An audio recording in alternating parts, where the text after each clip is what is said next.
Factory मालिक ने पत्नी को नौकर के साथ आपत्तिजनक हालत में देखा तो रची ये खूंखार साजिश।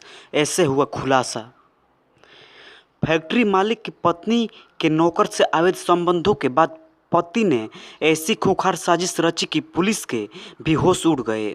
वरिष्ठ पुलिस अधिकारी ने बताया कि 1 अप्रैल को एक रेस्तरां कर्मचारी सचिन पहले अपहरण होने की सूचना मिली थी, जो कि सचिन की मां सुभद्रा देवी ने दर्ज कराई थी। कनाट प्लेस थाना एसएचओ संजीव कुमार की टीम ने जब जांच शुरू की तो पुलिस ने सचिन के फ़ोन नंबर की कॉल डिटेल्स खंगाली तो पता चला कि आखिरी बार उसकी बात समीना बेगम से हुई थी। पुलिस ने समीना बेगम के बारे में पता किया तो उसके पति हबीब सिद्दीकी को हिरासत में लेकर पूछताछ की गई तो सारा मामला खुलकर सामने आ गया। पुलिस ने बताया कि हबीब की संगम बिहार कॉलोनी में फैक्ट्री है, जिसमें पहले सचिन काम किया करता था। इस बीच सचिन और हबीब की पत्नी समीना के बीच अवैध संबंध बन गए। फरवरी में हबीब ने अपनी पत्नी और सचिन को आपत्तिजनक हालत में देख लिया था। इसके बाद पति पत्नी में झगड़ा हो गया और उसने सचिन को नौकरी से निकाल दिया था। इसके बाद महिला ने भी सचिन से रिश्ते ख़त्म कर लिए और इसके बाद पति ने बदला लेने के लिए अपने भाई के साथ मिलकर साजिश रची और सचिन को बहाने से घर पर बुलाया, जहां हत्या की इस वारदात को अंजाम दिया गया और लाश को गाजियाबाद के डासना नहर के पास फेंक दिया गया। हालांकि कनाट प्लेस थाना पुलिस ने बुधवार को इस मर्डर केस में तीनों आरोपियों को गिरफ्तार कर लिया है। शिल्पा हत्याकांड मामला 8 दिन बाद भी खाकी के हाथ खाली। पुलिस के हाथ चुनौती बना हत्यारा, आरोपी के 2 दोस्त हिरासत में। मध्य प्रदेश के जबलपुर के मेखला रिसोर्ट में युवती शिल्पा हत्याकांड मामले में पुलिस के हाथ अब भी खाली है। आरोपी अभिजीत पाटीदार को पकड़ने के लिए पुलिस गुजरात गई थी, जहां से खाली हाथ लौटना पड़ा है। पुलिस को आरोपी का कोई सुराग नहीं मिला है। पुलिस के लिए हत्यारे की तलाश चुनौती बन गई है। पुलिस की टीम गुजरात, महाराष्ट्र, बिहार और मध्य प्रदेश के अलग अलग जिलों में तलाश के लिए पहुंची थी। इस मामले में बिहार के 2 लोग जितेंद्र और सुमित को हिरासत में लिया गया है। बिहार में जितेंद्र कुमार रेस्टोरेंट चलाता है और 1 महीना तक बिहार में आरोपी अभिजीत पाटीदार रुका था। जितेंद्र के होटल में खाना खाने जाया करता था। यहीं से आरोपी की पहचान जितेंद्र से हुई थी। पुलिस दोनों से पूछताछ कर रही है। कुछ अहम सुराग हाथ लगने की उम्मीद है।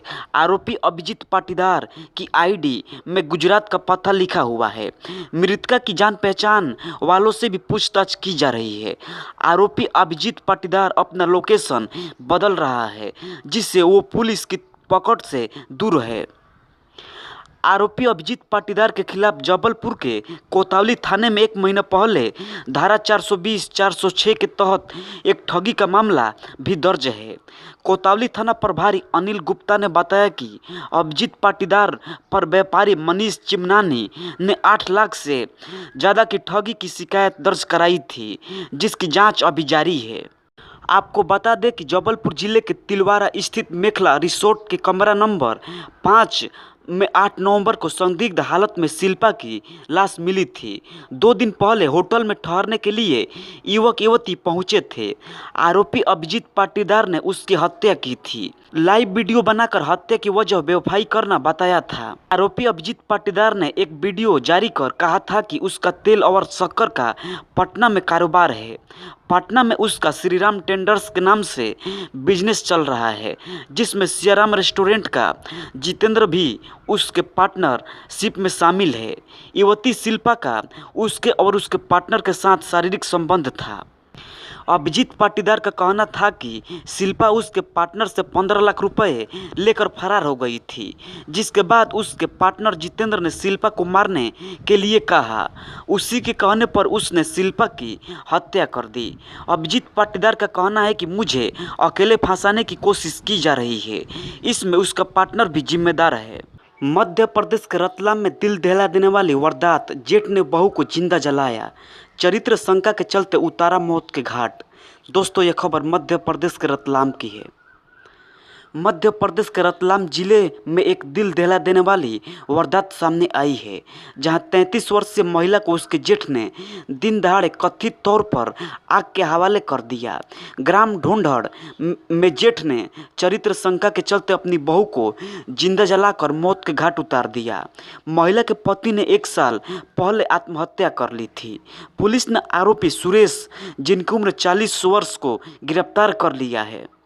जानकारी के अनुसार शनिवार को ढूंढड़ गांव में आरोपी जेठ ने छोटे भाई की पत्नी को पहले लोहे की रॉड से पीटा, फिर उस पर पेट्रोल डालकर जिंदा जला दिया। महिला दौड़कर घर से बाहर निकली और मदद मांगने लगी। बड़ी बात यह है कि आरोपी जेठ लोहे की रॉड लेकर रास्ते में खड़ा रहा, जिससे कोई उसकी मदद नहीं कर सके। काफ़ी देर तक तड़पने के बाद महिला ने मौके पर ही दम तोड़ दिया। घटना से क्षेत्र में सनसनी फैल गई है और बड़ी संख्या में लोग मौके पर जमा हो गए। दरअसल आरोपी के छोटे भाई ने 1 साल पहले आत्महत्या कर ली थी। तब से जेठ यह मान रहा था कि बहू की चरित्र खराब होने के कारण ही उसके भाई ने आत्महत्या की थी। महिला को लगी ऐसी लत कि वो बन गई खूंखार बेगम। पति को सिगरेट से दागा, पत्नी क्यों हुई हैवान, जानिए वजह। बिजनौर में बिरयानी, बियर और गुटखा की ये वो लत थी जिसने एक महिला को खूंखार बेगम बना दिया। सोशल मीडिया की दुनिया में उत्तर प्रदेश के बिजनौर का एक ऐसा वीडियो वायरल हो रहा है जिसको देखने के बाद लोगों के रोंगटे खड़े हो गए और सोचने पर मजबूर हो गए कि क्या कोई पत्नी भी इतनी खूंखार हो सकती है। वायरल हो रहे वीडियो में एक महिला अपने पति के ऊपर बैठकर सिगरेट से दागती नजर आई। मामला दर्ज होने के बाद आरोपी महिला को गिरफ्तार कर लिया गया। यह मामला उसके पति ने दर्ज कराया था। मीडिया रिपोर्ट्स के मुताबिक आरोप है कि महिला ने पति को नशीला पदार्थ खिलाया, इसके बाद उसके हाथ पैर बांध दिए। फिर महिला उसके सीने पर बैठ गई और गला घोटने का प्रयास किया। इतना ही नहीं, उसने पति के शरीर को सिगरेट से दागा और उसके प्राइवेट पार्ट को काटने की धमकी दी। पति ने पुलिस को सीसीटीवी फुटेज मुहैया कराया है, जिसमें उसकी पत्नी उसके साथ मारपीट करती, उसके हाथ पैर बांधती और उसे सिगरेट से दागकर यत्नाएं देती नजर आई हैं। सीसीटीवी सोशल मीडिया पर तेजी से वायरल है। आरोपी महिला का नाम मेहर है, जहां पीड़ित पति मनन जैदी का दावा है कि बियर, बिरयानी, सिगरेट और गुटखे की लत ने उसकी पत्नी को हिंसक बना दिया है। वे अक्सर इन चीज़ों की डिमांड करती थी। डिमांड पूरा न होने पर वे हमलावर बन जाती थी और उसे फंसाने की धमकी देती थी। मनन जैदी ने बताया कि उनकी और मेहर की शादी 17 नवंबर 2023 को लव मैरिज हुई थी। लव मैरिज के लिए पंचायत भी हुई थी। कुछ वक्त हम दोनों राजी खुशी से थे, लेकिन बाद में उसका सौभाग्य बदल गया। वे नशा करने लगी। नशे में वो हमलावर हो जाती थी। मेहर के परिवार अलग रहने की जिद करती थी। उसकी जिद के मुताबिक वे एक अलग घर में रहने लगे। अलग होने के तुरंत बाद मनन जैदी को पता चला कि मेहर शराब पीती है और धूम्रपान भी करती है। मेहर ने मनन को प्रताड़ित करना शुरू कर दिया और उस पर झूठा आरोप लगाकर जेल भेजने की धमकी भी दी। मनन ने उसकी गतिविधियों को रिकॉर्ड करने के लिए अपने घर में एक छिपा हुआ कैमरा लगाया। 29 अप्रैल को मेहर को उसे प्रताड़ित करते हुए रिकॉर्ड किया गया है। उसने उसे नशीली दूध पिलाने के बाद उसका गला घोटने का प्रयास किया। जब वह बेहोश हो गया तो उसके हाथ पैर बांध दिए। उसके बाद प्राइवेट पार्ट को सिगरेट से जला दिया गया और उसके गुप्तांग को काटने का भी प्रयास किया गया। घटना के सीसीटीवी फुटेज में पीड़िता दया की गुहार लगाते हुए दिख रहा है, लेकिन अत्याचार नहीं रुका। मीडिया रिपोर्ट्स के मुताबिक पति मनन जैदी ने आरोप लगाया है कि मेहर ने उसे नशीला पदार्थ दिया और सिगरेट से उसके शरीर के अंगों को जलाने से पहले उसके हाथ पैर बांध दिए। मनन जैदी ने दावा किया कि उसने पहले भी पुलिस में शिकायत दर्ज कराई थी, जिसमें उसने अपनी पत्नी पर नशीला पदार्थ खिलाकर उसे प्रताड़ित करने, उसके हाथ पैर बांधने और उसके साथ दुर्व्यवहार करने का आरोप लगाया था। पुलिस ने मेहर जहां के खिलाफ हत्या के प्रयास, हमले और यातनाएं सहित भारतीय दंड संहिता आईपीसी की विभिन्न धाराओं के तहत केस दर्ज किया है और उसे हिरासत में ले लिया गया है। पुलिस अधीक्षक धर्मपाल सिंह ने कहा कि शिकायत के आधार पर पुलिस ने आरोपी महिला के खिलाफ संबंधित धाराओं के तहत रिपोर्ट दर्ज कर उसे गिरफ्तार कर लिया गया है। आगे की कार्रवाई की जा रही है। दरकते रिश्ते, भाभी का अफेयर और 4 करोड़ की प्रॉपर्टी, सूटकेस में जलाई ननद की लाश, खौफनाक है वारदात। क्या प्रॉपर्टी बेटियों का नाम करना गुनाह है? क्या रिश्तों को शर्मसार से बचाना गुनाह है? क्या अपने फैसलों पर अड़िग रहना गुनाह है? क्या किसी की मदद करना गुनाह है? शायद हाँ, क्योंकि यह गुनाह नहीं होता तो नोएडा की मिनी को अपनी जान से हाथ धोना नहीं पड़ता। मिनी, जिनकी उम्र 20 वर्ष थी, को जिस तरह मौत मिली उसका कोई कल्पना भी नहीं कर सकता। उसकी हत्या करने वाला कोई और नहीं बल्कि उसका भाई ही निकला, जिसने रक्षाबंधन के दिन कलाई पर राखी बांधकर उसे रक्षा का वचन दिया था। इस हत्या के वारदात को अंजाम देने में भाई की पत्नी और उसका बॉयफ्रेंड भी शामिल था। पुलिस ने जब इस पूरी वारदात का खुलासा किया तो हर कोई हैरान रह गया। आगे विस्तार से जाने इस खौफनाक हत्याकांड की पूरी कहानी। नोएडा के सदरपुर निवासी मिनी करवा चौथ के दिन से गायब हो गई थी। उसके चचेरे भाई ने उसकी गुमशुदगी की रिपोर्ट थाने में दर्ज कराई। वहीं ऑफिस न पहुंचने पर मिनी की सहेली ने परिजनों से पूछा तो उन्होंने गोल मटोल का जवाब दिया। सहेली ने मिनी की भाभी को फ़ोन लगाया तो उसने बताया कि हम भी उसे ही ढूंढ रहे थे। मिनी की लाश बागपत में मिली है। बागपत के सिसाना गांव के शमशान घाट के समीप गुरुवार की सुबह सूटकेस में बंद एक युवती का शव जला दिया गया था। अधजला शव मिलने के बाद चौकीदार की तहरीर पर मुकदमा दर्ज कर पुलिस ने जांच पड़ताल शुरू कर दी। एक तरफ पहचान करना मुश्किल था कि पुलिस मुकदमा दर्ज कर लिया था, वहीं पुलिस प्रेम प्रसंग के एंगल को लेकर हत्या की पड़ताल में जुटी थी। पुलिस सीसीटीवी फुटेज खंगाल रही थी कि एक अहम सुराग पुलिस के हाथ लग गया। युवती की लाश को सूटकेस में रखकर जलाने वाले सीसीटीवी में कैद हो गए। फिर क्या था? पुलिस ने अपनी जांच पड़ताल और तेज कर दी। पुलिस को सीसीटीवी में जो कार दिखी वह हरियाणा के सोनीपत की निकली। पुलिस ने सोनीपत के एक व्यक्ति को हिरासत में ले लिया और उससे पूछताछ की। पूछताछ में इस व्यक्ति ने बताया कि गुड़गांव में काम करने वाला बागपत निवासी पवन कुछ घंटों के लिए किसी जरूरी काम से उसकी कार को मंगलवार को ले गया था। पूछताछ में यह भी सामने आया कि पवन का नोएडा निवासी एक महिला से प्रेम प्रसंग है, जिसका मायका सोनीपत के इसी गांव में है।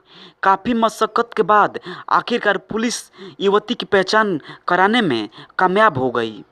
पुलिस पूछताछ में कड़ियाँ जुड़ चुकी थी। नोएडा पुलिस पूछताछ की गई तो पता चला कि मनीषा नाम की युवती करवा चौथ के दिन से लापता है।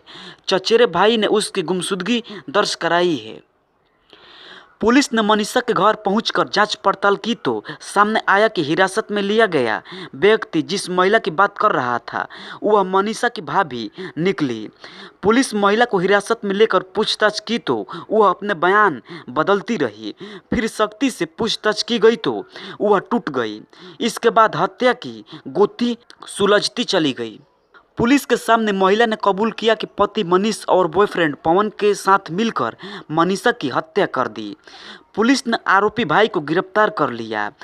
पुलिस के सामने वारदात को कबूल करते हुए आरोपी महिला और उसके पति ने बताया कि मनीषा ने भाभी और उसके प्रेमी को आपत्तिजनक हालत में देखकर वीडियो बना लिया था। उससे कई बार वीडियो डिलीट करने के लिए कहा लेकिन वह नहीं मान रही थी। इसे लेकर झगड़ा हुआ, जिसकी रिपोर्ट नोएडा थाने में दर्ज है। इसके बाद प्रेमी पवन के साथ हत्या की साजिश रची गई। इसके लिए प्रॉपर्टी को आधार बनाया गया ताकि पति को भी इसमें शामिल कर लिया जाए। मनीष के पिता की कोरोना के दौरान मौत हो गई थी। मनीषा और उसके भाई मनीष उर्फ विवेक चौहान के नाम करीब 4.5 करोड़ रुपए की प्रॉपर्टी है। उस प्रॉपर्टी को तभी बेचा जा सकता था जब कागजों पर दोनों के हस्ताक्षर होते। मनीष के बार बार कहने के बाद भी मनीषा प्रॉपर्टी के कागजों पर हस्ताक्षर नहीं कर रही थी और प्रॉपर्टी बेचने का विरोध कर रही थी। इसी लालच में भाई मनीष पत्नी के बुने जाल में फंस गया और अपने ही हाथों अपनी बहन का गला घोंट दिया। एसपी अर्पित विजयवर्गीय ने बताया कि मनीषा की हत्या करोड़ों रुपए की प्रॉपर्टी के लालच और अवैध संबंधों के विरोध में की गई थी। 1 घंटे के लिए गाड़ी मांग कर लाया था पवन। पुलिस के अनुसार हत्यारोपी भाभी शिखा का प्रेमी पवन का मनीषा के घर आना जाना हो गया था, जो शिखा का मौसेरा भाई बनकर उसकी ससुराल में करीब 15 दिन तक रहा था। मनीषा की हत्या की साजिश रची जाने के बाद पवन ने सोनीपत जिले के भैरा बांकीपुर गांव के एक रिश्तेदार की गाड़ी 1 घंटे के लिए मांगी थी। बताया कि 1 घंटे बीतने के बाद भी पवन गाड़ी लेकर नहीं आया और फिर पवन ने फोन बंद कर लिया। बाद में 2 नवंबर की सुबह गाड़ी वापस लौट आई। सिसाना गांव का आरोपी पवन फरार चल रहा था। सिसाना गांव में शमशान घाट के समीप मंगलवार शाम पुलिस की फरार हत्यारोपी पवन के साथ मुठभेड़ हो गई, जिसमें पैर में गोली लगने से पवन घायल हो गया। इसके बाद पुलिस ने पवन को गिरफ्तार कर लिया। बाद में जिला अस्पताल में उपचार कराया गया। बताया गया कि मुठभेड़ में उसी जगह हुई जहां पर शव जलाया गया था। हालांकि यह भी सवाल उठ रहे हैं कि आखिर पवन उस स्थान पर क्या करने गया था जहां शव को जलाया गया था। ये सिर्फ एक सवाल नहीं, बल्कि यह वारदात आपसी रिश्तों के टूटती डोर पर भी सवाल उठाती है। एक तरफा प्यार में खौफनाक वारदात, सिरफिरे ने चाकू से किए ताबड़तोड़ वार, हत्यारे से खूब लड़ी दीपा पर हार गई। बागपत में सिरफिरे की सनकी और एक तरफा प्यार में दीपा को परेशान किए जाने का मामला पुलिस तक पहुंचा ही था। 3 दिन पहले दीपा के परिजनों ने शिकायत की थी और पुलिस भी मौके पर पहुंची थी। पुलिस वालों के सामने ही रिंकू दीपा के घर के बाहर नाचने लगा था। उस समय पुलिस समझौता कराकर लौट गई। अगले दिन फिर आरोपी अपने परिजनों के साथ दीपा के घर पहुंचा और शादी नहीं करने पर जान से मारने की धमकी देकर लौट आया था। परिजनों का कहना है कि उस समय पुलिस ने कार्रवाई की होती तो आज दीपा जिंदा होती। नगर में जमुना रोड पर गुरुवार को छात्रा दीपा की हत्या अचानक ही नहीं की गई, बल्कि आरोपी रिंकू ने 2 दिन पहले ही उसे एवं परिजनों को शादी नहीं करने पर उसको मारने की धमकी दी थी। छात्रा दीपा के पिता नैन सिंह ने बताया कि उनकी बेटी को आरोपी रिंकू काफ़ी समय से परेशान कर रहा था। इसको लेकर कई बार विवाद भी हुआ था। रिंकू ने 3 दिन पहले भी दीपा को परेशान किया तो उसकी शिकायत कोतवाली पुलिस से की गई। इसके बाद पुलिस वहां पहुंची तो युवक के परिवार वाले आगे आए, ऐसी गलती नहीं करने की बात कहने लगे। वहां उनके साथ समझौता करा दिया गया। उन्होंने बताया कि समझौता होने के बाद रिंकू उनके सामने नाचने लगा। उसके अंदर से पुलिस का डर पूरी तरह से निकल गया और आरोपी रिंकू दोबारा से उनके घर पहुंचा और शादी का दबाव बनाने लगा। शादी नहीं करने पर उनकी बेटी की चाकू से हत्या करने की धमकी दी गई थी, जिसके बाद गुरुवार को उसकी हत्या कर दी गई। हत्यारोपी से बचने के लिए दीपा ने संघर्ष किया। इस प्रयास में उसने आरोपी के कई बार अपने हाथ पर भी झेले। लोगों ने भी आरोपी को दबोचने की कोशिश की, लेकिन वो उन पर भी चाकू तान दिया। इसके बाद वह पीछे हट गए। दीपा अपनी 10 वर्षीय भांजी नंदिनी के साथ बाजार की तरफ जा रही थी। तभी उनके पीछे से बाइक पर रिंकू आया और उसने बाइक को उनके आगे लगाकर रोक दिया। रिंकू ने सरेआम गर्दन एवं अन्य जगहों पर चाकू मारकर दीपा की हत्या कर दी। दीपा की भांजी नंदिनी ने बताया कि जब रिंकू उसकी मौसी को चाकू मारने लगा तो उसने पहला चाकू गर्दन पर मारा। उसके बाद भी वह चाकू मारने लगा, लेकिन दीपा ने बचाव के लिए संघर्ष किया, जिससे उसके हाथ पैर पर चाकू लग गया और उसका हाथ भी कई जगह कट गया। इस तरह वहां दीपा गिर गई तो वहां लोग आए और रिंकू को पकड़ने का प्रयास किया, लेकिन वह उनकी तरफ भी चाकू चलाते हुए वहां से चला गया। छात्रा दीपा की मौत से परिवार में कोहराम मचा हुआ है। परिवार में 7 बहन हैं, जिनमें से 6 की शादी हो चुकी है और दीपा की बहन का बेटा भी यहाँ रहता है। वहीं दीपा की माँ काफ़ी समय से बीमार रहती हैं और वह ज़्यादातर चरपाई पर ही रहती हैं। अब दीपा ही परिवार का ध्यान रखती थी। आरोपी रिंकू को पुलिस ने गिरफ्तार करने के बाद कोर्ट में पेश किया। आरोपी ने स्वीकार किया कि उसने ही दीपा को चाकू मारकर हत्या की है। उसने कहा है कि वह कई साल से दीपा को जानता था और उसे उसकी हत्या करने का कोई पछतावा नहीं है। छात्रा एवं उसके परिजनों पर युवक शादी कराने का दबाव बना रहा था, इसलिए ही युवक ने छात्रा पर चाकू से हमला करके हत्या कर दी। इसके बाद वह खुद ही कोतवाली पहुंच गया। परिजनों की शिकायत के आधार पर मुकदमा दर्ज किया गया है और अन्य परिजनों को तलाश किया जा रहा है।